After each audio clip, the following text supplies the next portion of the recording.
Hello दोस्तों, welcome to my channel. आप देख सकते हैं आज के अनुपमा एपिसोड में कि यहाँ फुल ड्रामा चला। आज के एपिसोड में यहाँ हल्दी की रस्म तो स्टार्ट हो चुकी है और अनुपमा अपनी दोनों की बलाई उतारती हुई नज़र आती है और इतनी खुश है और इमोशनल भी है। आँख से आंसू भी नहीं रुक रहे हैं और खुशी का कोई ठिकाना नहीं है। इस तरह का इमोशनल अनुपमा दिखाती है जो कि हर एक माँ का ज़िंदगी में ये तो आता ही है जब उनके बच्चे की शादी होती है।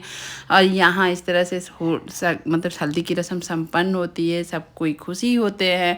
और ये खुशी ज़्यादा दिन तो टिक नहीं सकती, ज़्यादा दिन, सॉरी गलत बोल दिए, ज़्यादा देर तो टिकेगी नहीं। और यहाँ खुशी होते होते आप देख सकते हैं कि जो ड्रामा के यहाँ गौतम ने आग लगा चुकी है वो आग लगने वाली है। और यहाँ पर गौतम के साथ साथ पराग भी इंक्लूड है। ये नहीं पता था कि पराग भी चाहता था कि यहाँ पर राही के पीछे की ज़िंदगी की सच्चाई के बारे में जानने और सबको दिखाने के लिए। और यहाँ पर वही बात हो रही है ससुर और दामाद में।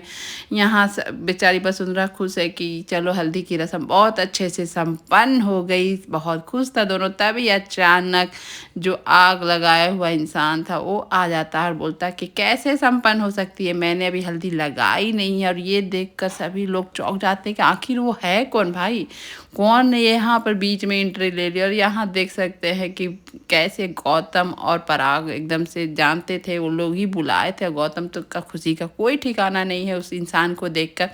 और वो आकर अचानक से बोलता है कि मैं राही का बाप हूँ, असली बाप हूँ। और ये सुनकर एकदम वहाँ के लोग चौंक जाते हैं कि जब वो बोलता है कि मैं बाप हूँ, मैं हल्दी नहीं लगाऊंगा तो हल्दी का रस्म कैसे पूरा होगा। ये देख के तो अनुपमा भी समझ गई कि ये सब कोई जानबूझ के आज के दिन को ख़राब करना और शादी को तोड़ने के लिए तो हज़ार लोग आते हैं। और ये समझ रही होती है अनुपमा। और ये देखिए आग में घी काम कर रहा होता है गौतम कि तुम कौन हो, क्या हो, इस तरह से वो सबके सामने पूछ रहा होता है। और यहाँ पर राही की तो एकदम समझ ही में नहीं आ रहा कि अचानक से उसके सामने कौन खड़ा हो गया जो कि बोलता है कि मैं तुम्हारा बाप हूँ। और ये देखकर राही की तो मतलब कुछ समझ ही नहीं आ रहा, वो कुछ बोल तो नहीं रही है लेकिन अनुपमा को समझ में आ गया कि आज तो उसे कमर कसनी होगी, क्योंकि उसकी राही के लिए आज तो उसे डट के सामना करना पड़ेगा। और उस वहाँ पर अनुपमा बोलती है कि तुम बाप हो तो अचानक से ऐसे आने का क्या मतलब, अगर तुमको इतना ही मन था मुझसे बात करते, ऐसे करते, बीच में आने का मतलब क्या है कि तुम अपनी ही बेटी, कोई बाप इस तरह का हरकत करता नहीं कि अपनी ही औलाद की शादी में रुकावट बनता है। इससे तो तुम्हारा नियत को पता चल रहा था कि तुम है क्या। यहाँ पर वही सपोर्ट करता है प्रेम भी कि तुम जो भी हो निकलो यहाँ से जाओ। और यहाँ देखिए किस तरह से मंद मंद मुस्कुरा रहा होता है गौतम, क्योंकि उसका प्लान सक्सेसफुल होते नज़र आ रहा होता है। और यहाँ पर वो एकदम से डट कर खड़ा हो जाता है कि मैं कैसे जाऊँगा, मैं इसका बाप हूँ, मैं यहीं रहूँगा। इस तरह से वो अड़ जाता है। और ये देखकर राही भी हैरान हो जाती है कि अचानक से उसका बाप कौन है, कहाँ से आ गया, जो कि राही को तो पता तक नहीं है। और यहाँ अनुपमा फिर इतना बोल रही होती है, अरे तुम बाप ही होते ऐसे तो ऐसे हरकत ही नहीं करते, तुम्हारे जैसा नीच इंसान तो मैंने ज़िंदगी में नहीं देखा। जो अनुपमा का चल रहा होता है इस तरह से वो डांट फटकार लगा रही होती है राही के सामने, एकदम क्या बोलते हैं अडिग है और डंडा लेकर खड़ी है कि भाई कोई उसकी बेटी को कुछ सुना नहीं। यहाँ वसुंधरा का बस शुरू हो जाता है कि अरे ये गंदी नाली का कीड़ा है, इसकी परवरिश से क्या होता है, ये तो खून ही गंदा है। इस तरह से वो शुरू हो जाती है कि रे से कौन बाप है, क्या है, इस तरह से वो बोलने लगती है जो कि अनुपमा को तो अच्छा नहीं लगता है। अनुपमा कितना भी बखान बोल रही होती है कि यहाँ परवरिश मैटर करता है, यहाँ जन्म मैटर नहीं करता है। और मेरी बेटी की परवरिश आप जानते हैं कि वहाँ द्वारिका में इतने साल रही है और अनाथ आश्रम में जाके रही है। जबकि वो यहाँ पर जब वो अनुपमा समझ जाती है कि आज राही के ऊपर मुसीबत का सामना करना ही अनुपमा का काम होगा। अनुपमा बहुत अच्छी तरह से अपनी बेटी की सपोर्ट करती है, बहुत अच्छा से उसको प्रोटेक्ट करती है लोगों के नज़रों से, लोगों की बातों से। यहाँ पर वसुंधरा चढ़ जाती है जब वो उसका बाप जो आया बोलता है कि उसकी माँ नाचने वाली थी, यहाँ पर धंधा करती थी, क्लब में नाचती थी, पब में नाचती थी। ये सुन के वसुंधरा आग बबूला हो जाती है कि अब तो मैं शादी करने से रही, ऐसे ख़ानदान के साथ मैं तो शादी करूँगी नहीं जिस ख़ानदान से ये बिलोंग रखती है। अरे प्रेम इसके पीछे पागल हो गया था, मर रहा था और इसके वजह से मैं तैयार थी शादी करने के लिए, लेकिन अब प्रेम भी बोलेगा तो मैं नहीं शादी करूँगी। इस तरह से वसुंधरा एकदम गुस्से में आ जाती है। जबकि अनुपमा बोलती है कि अगर जन्म से ज़्यादा कर्म नहीं होता है तो जन्म ही मायने रखता है, तो ये तो गलत है। जन्म से ज़्यादा कर्म मायने रखता है। मेरी बेटी का कर्म बहुत अच्छा है और कि इसके जैसे बाप के घर में अगर इतनी अच्छी लक्ष्मी बेटी हुई है जो कि अपना कर्म बहुत अच्छा लिखी है, तो मुझे गर्व है अपनी बेटी पर और इस तरह का बाप पर जो कि अपनी ही बेटी की खुशी में आग लगा रहा होता है। आप लोग जिस पर विश्वास करें एक बार ध्यान तो दीजिए कि वो कैसा है, क्या है। आप किसी पर भी राह चलते आप विश्वास नहीं कर सकती है, लेकिन वसुंधरा तो भैया अब उसका हो गया। अब वो राही और प्रेम की शादी तो होने से रही, अब यहाँ पर अड़चन ही अड़चन आ गई। यहाँ पर तो डिक्लेयर दिख रहा होता है कि अब वो राही की शादी तो नहीं होने देगी प्रेम से। और यहाँ पर प्रेम बेचारा चुप करे तो करे क्या, उसको भी समझ में नहीं आ रहा था, जितना भी डिफेंड कर रहा था। लेकिन वसुंधरा मानने से रही। यहाँ पर वसुंधरा खरी खोटी अनुपमा को भी सुनाती है कि आप मॉडर्न हैं, आप ये हैं, आपको अच्छा लगता होगा, हमारे यहाँ ये सब नहीं चलता है। अनुपमा लाख बोल दे कि अरे कान्हा जी जिससे हम लोग इतनी पूजा करते हैं वो भी तो आज देवकी से ज़्यादा यशोदा का माने जाते हैं, तो यहाँ पर मेरी बेटी के बारे में ऐसे कैसे बोल सकते हैं। इतना वो सपोर्ट भी करती है लेकिन लोग मानने से तैयार नहीं है। और जो आया है बाप बन के वो तो आग में घी का बहुत अच्छा से काम कर रहा है एकदम से।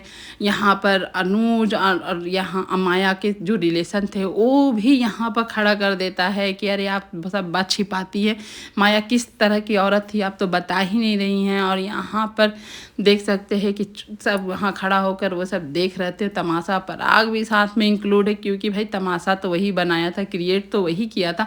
और यहाँ पर जब अनुज और माया का रिलेशन का बात होता है, अनुज माया की वजह से उसके पहले पति को मारा भी था, वहाँ बचाया भी था, इस तरह का बात होता है। अनुपमा तो सुन रही होती है और यहाँ पर जिस तरह से माया ने अनुज को मतलब कि हथियाने के लिए, तो हम लोग को भी पता है कि किस तरह से माया ने चाल चला था। लेकिन जो भी किया था उस मरने के वक्त तो अपनी अनुपमा का जान बचाई थी, तो उसमें ही भाई वो तो देवी बन ही चुकी है। यहाँ पर राही सोच रही है कि उसकी मम्मी के बारे में जो बोला जा रहा है वो सच है या गलत है, यही अनुपमा से पूछा जा रहा है। अनुपमा बता देती है हाँ सच है इसका, लेकिन वो मानो तो मेरे लिए वो गंगा है, नहीं तो आप मान लो बहता पानी। मेरे लिए माया बहुत अच्छी अपनी जो भी किया अपनी बेटी के लिए। जब अनुज का कुछ बात उठता है, अनुज के खिलाफ कुछ बोले, मारती है अनुपमा ऐसी हाथों से, अपनी हाथ जो चलाती है अनुपमा जड़ देती है उसके गालों पर। सब लोग देख के डर जाते हैं, वो थप्पड़ की गूंज जो गूंज रही होती है चारों तरफ। उसके बाद अनुपमा तो भाई अब उसको कोई रोक नहीं सकता है। अनुज के बारे में तुम ऐसे अपनी गंदी जुबान से कुछ भी ना बोलो तो ही अच्छा है।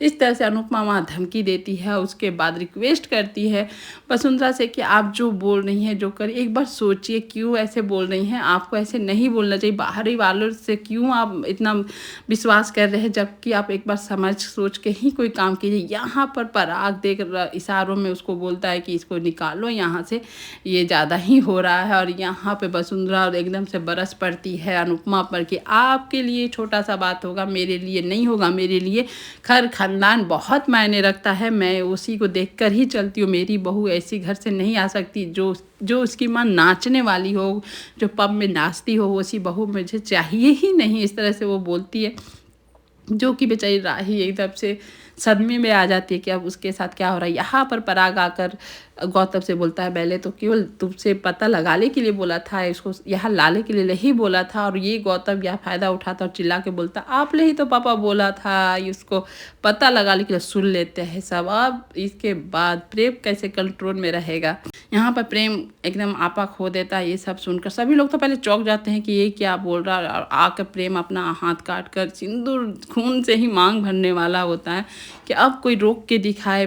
पराग ठाकुर आप जितने चाल चलते हैं, जितने ये करते हैं, आपको मैं सब समझता हूँ, आप मेरी खुशी से इतना जलते हैं। इस तरह से वो बोलता है। पराग तो वहाँ गलती होता है, पराग इसलिए चुपचाप खड़ा रहता है। लेकिन अनुपमा वहाँ रोक देती है कि बड़ों के खिलाफ जाकर ऐसे शादी करना, ये शादी सफल नहीं होता है। अभी बड़े गुस्से हैं, बड़े को मौका दो सोचने समझने के लिए, उसके बाद तुम कोई भी कदम उठा सकते हो। यहाँ बस सुंदरा की आंखें फटी हो जाती है। अरे जो पोता के ये सोच रही हुई पोता हाथ से निकलने वाला होता है। यहाँ अनुपमा फिर से हाथ जोड़कर रिक्वेस्ट रिक्वेस्ट करती है कि आप कोई भी डिसीजन लीजिए, कोई भी फैसला लीजिए, सोच समझ के लीजिए। यहाँ वसुंधरा का कैसे समझेगी भाई, वो तो खैर खानदान वाली, उसका भी दिमाग कहाँ भर नष्ट हो गया है, उसको भी नहीं समझ में आता कि उसके बच्चे पोते की क्या खुशी है। उसके बाद राही को लेकर अनुपमा और पूरे परिवार के साथ निकल जाते हैं। यहाँ पर प्रेम उसके बाद जो ताली बजाकर पराग का स्वागत करता है कि आप एक तिल तिल मारने से अच्छा है, लीजिए चाकू, अब मुझे एक बार में ख़त्म कर दीजिए, आपको शांति मिल जाएगी। अरे आप क्या चाहते हैं कि मैं हमेशा दुखी रहूं, मेरी खुशी से आपको कोई मतलब नहीं है। इस तरह से और पराग के सामने अपने गुस्सा को दिखाता है, बोलता है। तभी आ जाता है उसका फ़ायदा उठाने के लिए गौतम, बाप बेटों के बीच में लड़ाई लगाने के लिए। और जिस तरह से यहाँ पर देख सकते हैं किस तरह से मतलब प्रेम में तो अपने बाप से गुस्सा है और उसी का फ़ायदा उठाता है गौतम, तो गौतम को ढकेल के नीचे गिरा देता है। जो कि गौतम देखिए किस तरह से मुस्कुरा रहा होता है, उसकी जो प्लानिंग प्लॉटिंग है वो तो कामयाब हो जाती है। बाप बेटे में भी जंग नहीं और छिड़ जाती है और दूरियां बढ़ जाती है। और यहाँ पर प्रेम यहाँ धमकी देता है अपना बाप को कि आप चाहे या ना चाहे मैं तो अपनी राही से ही शादी करूँगा, आप लोग रोक नहीं, आप लोग के सोच रहे थे इस आशीर्वाद से हो नहीं हो तो भी ठीक है। इस तरह से बोलकर वहाँ से निकल जाता है। आज का एपिसोड यहीं पर ख़त्म होता है।